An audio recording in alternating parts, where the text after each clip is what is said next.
Buenos días, aquí estamos otra vez con otro cuento para compartir. Mi nombre es Ana Tribeño, soy escritora de Cochabamba y pues voy a leer uno de mis cuentos titulado Entre niños que juegan, prohibido llorar. Las tardes de verano solía jugar despacio por mi patio. Solo cuando llovía hacía frío, debía conformarme con entretenerme en mi habitación. El patio era fabuloso. Me encantaba revolcarme en el pasto e imaginarme toda una ciudad en miniatura bajo cada una de las hojas alargadas del césped. A veces encontraba hormigas y las seguía en su misión de explorador recolector de comida para su colonia. Otras, simplemente me quedaba observando el cielo, descifrando las historias que las nubes tratan de contarnos todos los días. Jamás contaban lo mismo dos veces. Este año estaba todavía de vacaciones. Las clases comenzaban hasta medio mes más, lo cual significaba casi 3 semanas, equivalentes a 19 días. El colegio no me molestaba, de hecho me gustaba mucho. Me enorgullecía ser un niño aplicado, como solía decir mi mamá. Ese día, sin embargo, algo cambió en mí. A partir de eso, en mi inocencia creí jamás convertirme en un auténtico héroe. Sí, apenas a mis 8 años. Recuerdo esto con mucho pesar y arrepentimiento, un hecho que marcó mi vida y que se escondió durante cierto tiempo en lo profundo de mi memoria. De no haber venido a esta vieja casa, a esta antigua habitación en la que antes jugaba y dormía, jamás lo habría recordado. Y es que los golpes sordos contra la pared no son fáciles de olvidar. Los vecinos llegaron precisamente aquel día, 19 jornadas antes de comenzar las clases. Como me encontraba en el jardín, los oí llegar. Su auto se estacionó en el garaje y la voz de los padres se escuchó de inmediato, calificando su nueva casa conforme la revisaban con la mirada. Aunque no habló, o al menos pensé que no lo había hecho, supe que esa pareja tenía un hijo. La madre lo llamaba continuamente con dureza, como si se hubiera portado mal y tuviera que regañarlo nuevamente. No escuché que pronunciara su nombre, solamente se refería a él como «Oye, ven o no toques». Pensé que era la mamá más mala del mundo. El padre era similar, aunque no solo trataba así al hijo, sino también a ella. Se me ocurrió que habían tenido un mal día y que no les gustaba la idea de haberse mudado. Me convencí de ello durante 2 días más, que fue cuando los golpes comenzaron. Puesto que la mayoría del tiempo me encontraba en casa, cuando no tenía que acompañar a mi mamá en sus recados, no fue difícil seguir los movimientos de esa otra familia con tan solo poner atención y guardar silencio. Las paredes no eran lo suficientemente gruesas y de buena calidad como para reservar los sonidos, así que podía escucharlos incluso cuando no quería. Mi habitación estaba junto a la del hijo. No tenía idea de cómo sería, ni qué edad tendría, pero su cuarto era el más silencioso de la casa. Fue justamente una mañana, a 16 días de comenzar las clases, que el esposo llegó furibundo a la casa. Solo estaba yo en la mía, por eso lo sé. Por eso no pude sino escucharlo y paralizarme al hacerlo. El tipo llegó gritando en busca de comida. La esposa gritó también una serie de palabrotas que le recriminaban el por qué no había llegado a dormir con ella. El primer golpe consiguió callarla. Él siguió vociferando y revolcando todo en su cocina, hasta un plato llegó a romperse. Tuve miedo. Apenas era un niño y no lo entendía. No sabía lo que estaba pasando. Solo sabía que tenía miedo y que quería que se detuvieran. Corrí hasta mi habitación y busqué algún juguete con el que distraerme, pero como si el conflicto me hubiera elegido como su testigo, la riña me siguió. De pronto una puerta se azotó y escuché que el padre volvía a gritar algo, esta vez contra su hijo. Apenas distinguí un sollozo y enseguida el golpe, y otro, y uno más. Mi corazón palpitaba con fuerza. Comencé a llorar en silencio. Tenía miedo de que me escucharan, y entonces los golpes fueran para mí. Temía enfrentarme a ese tipo de problemas porque ni siquiera los creía reales. Las actitudes más violentas que había visto fueron en la televisión. Pero esos golpes. Ese sonido aterrador no se compara con nada que pretenda recrearlo. La crudeza de su realidad es lo que te paraliza y hace que no dejes de llorar hasta que tu mamá acude en tu ayuda. Naturalmente, no se lo oculté a la mía. Le conté todo a mamá en voz baja, aún con miedo de que alguien más me escuchara. Le rogué que no se acercara. No quería escuchar esos golpes de nuevo, ni mucho menos dirigidos a ella o a mí. Ya no quería volver a salir a jugar al patio o salir de la casa. Ese hombre estaba tan cerca que solo ansiaba erigir un muro gigante entre ambos hogares. Mamá me tranquilizó y me explicó que a veces algunas familias tienen problemas grandes. Reconoció que es incorrecto llegar a ese tipo de violencia física y que buscaría algún número al que llamar para que los expertos vinieran a resolver la situación. Logró confortarme y me sobó la espalda hasta que me quedé dormido. Otros días pasaron y los golpes regresaron en otras 2 ocasiones. La segunda acompañados de lo que parecían azotes. Mi mamá volvió a decirme lo mismo que al principio. La última vez ni se lo quise mencionar. El miedo regresaba con cada golpe, pero al mismo tiempo la certeza de que yo estaba a salvo de ellos se hacía más fuerte. Aún así no me gustaba oírlos y tampoco podía ignorarlos. Lo que más tristeza me daba es que hasta ese momento no había escuchado ni en una sola oportunidad la voz del hijo, aunque la tercera parte de los golpes habían sido para él. No era justo. A 12 días de volver al colegio vi una película en la que 2 niños emprendían un viaje solos para buscar al padre de uno de ellos. Habían tenido varias aventuras y pese a que un par de delincuentes habían estado a punto de agarrarlos, pudieron burlarlos y seguir adelante. La mejor parte fue cuando el niño se encontró con su padre, quien se estaba recuperando de un accidente. Al final adoptaban al otro niño, que no tenía hogar, y así todos se volvieron una familia feliz.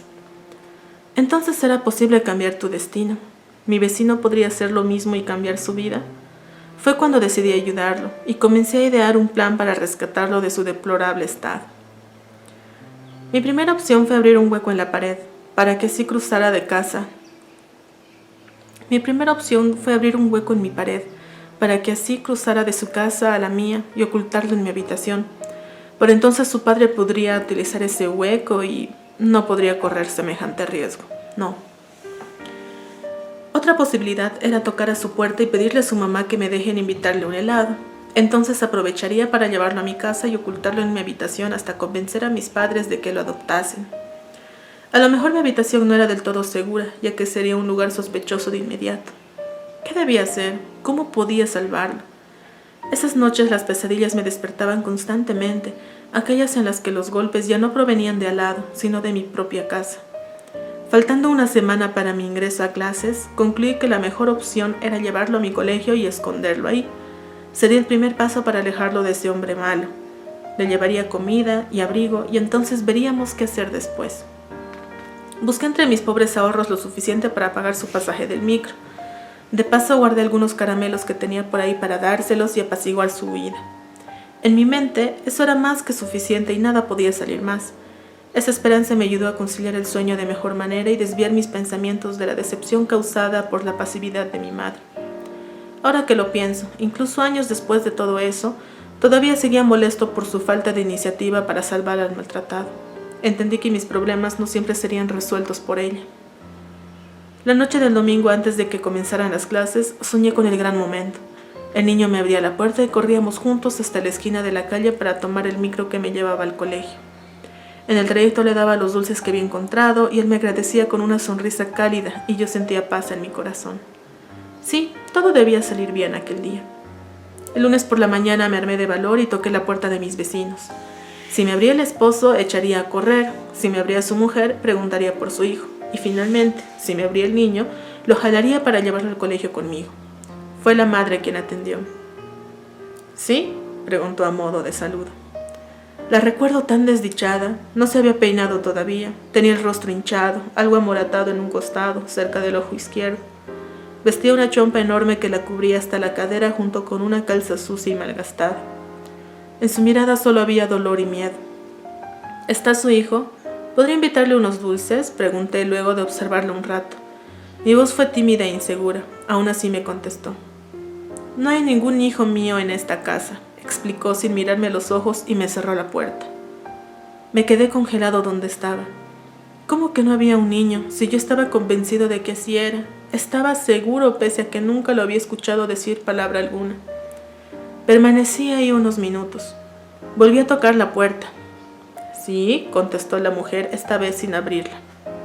Sé que tiene un hijo porque puedo escucharlo desde mi habitación.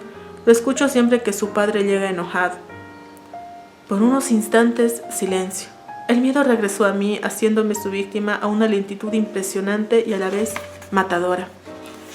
No sé de qué me hablas, no sé de qué me hablas. Vete ya, niño, fueron sus palabras. Insistí y volví a golpear la puerta, cada vez más enojado. Enojado, sí, porque a pesar de que todos se hacían a los ciegos y sordos ante esa situación, solamente yo actuaba y solamente a mí me cerraban la puerta y me trataban como si el de la actitud equivocada fuera únicamente yo. Me enojé porque sin importar cuánto esfuerzo le había puesto, cuánto valor me había hecho falta para llevar a cabo adelante mi propósito noble, todo se me negaba como si estuviera inventando hechos sin ningún valor. Lloré, sí, y mucho. Luego de casi una hora, sin importarme haberme faltado a la escuela ese día, persistí en aquel rescate. La mujer ya no volvió a atenderme, y la casa permaneció tan callada que parecía que nadie jamás la había habitado antes, escondiéndose ya no solo ante el maltratador, sino ante mí. ¿Eso me hacía un monstruo? ¿Era yo similar a ese cruel hombre? Muchas cosas atravesaron mi mente ese día. La esperanza transformada en enojo, el enojo en impotencia y esta en dolor. Después fue soledad, una inmensa soledad.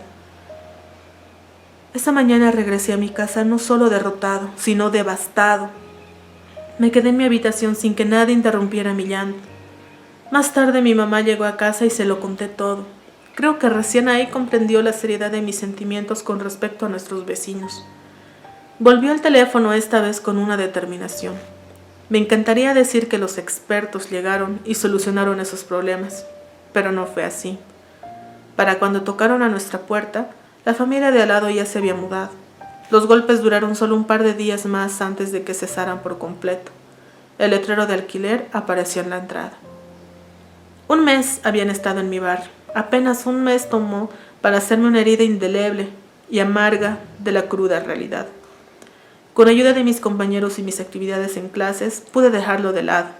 Avancé, sí, tras unos meses conseguí reprimirlo en lo profundo de mis recuerdos. La casa fue alquilada a otra familia, pero no me importó en absoluto conocerlos. Es más, me rehusé la única vez que mi madre me lo pidió. Apenas hoy es que vuelvo a dirigir la mirada a esa fachada desgastada e incolora que alguna vez albergó tan terribles sonidos. Al final es lo que hacemos todos, ¿cierto? Solo mirar al frente haciendo oídos sordos ante la violencia, sin nadie que quiera arriesgarse por los menos afortunados sin recibir nada a cambio. Yo lo intenté de niño, pero no pude, y no hice la más mínima diferencia. ¿O sí? Nada cambió para ese niño maltratado, y su madre luego de ir a tocar la puerta, ¿verdad? Abandoné mi viejo hogar y salí con el corazón adolorido y la esperanza al mínimo. Fue cuando vi a otro hombre de mi edad, parado en la acera de enfrente, observándome con un gesto de aparente paz. Se acercó a mí para preguntarme si yo vivía en esa casa, y le dije que no desde hace muchos años. Para mi sorpresa, pareció desanimarse un poco, pero entonces agregó: antes vivía un niño en esa casa, que se volvió mi amigo. ¿Tú vivías por aquí cerca?, pregunté procurando levantarle el ánimo. Sí, de hecho fui su vecino un tiempo. Él me salvó. Me alivio en exabrupto. ¿Acaso él era...? Algo en mi expresión debió darle una pista de mis sentimientos, pues sonrió y tras pensarlo un poco solo soltó un gracias y se alejó a paso lento en dirección contraria. Tal vez cuando niños yo renové su esperanza justo en el momento en que más lo necesitaba, así como él reavivó la mía años después durante la confrontación con mi pasado. Gracias a ti, pensé con una chispa en mi interior que difícilmente podía contener. Y así como la vida en realidad avanza entre capítulos, sin un final, decidí correr y alcanzarlo, para comenzar uno nuevo, esta vez junto a él. Y bueno, no sé qué tal les ha parecido esta historia. Es un poco intensa y bueno, toca bastantes temas a tratar, sobre todo el tema del maltrato intrafamiliar, ¿no? ¿A ustedes qué les ha parecido? ¿Les ha despertado algún sentimiento? ¿Les ha hecho pensar sobre algo? ¿Han recordado algo? Sería bueno comentarlo y ver cómo podríamos lidiar con una situación si es que fuéramos testigos de algo así. ¿Daríamos lo posible por frenarlo? ¿O haríamos de oídos sordos, como tantas personas hacen. Así que bueno, pueden dejarme sus comentarios. Espero que estén muy bien en esta cuarentena y pues ya nos estamos leyendo otra vez. Hasta luego.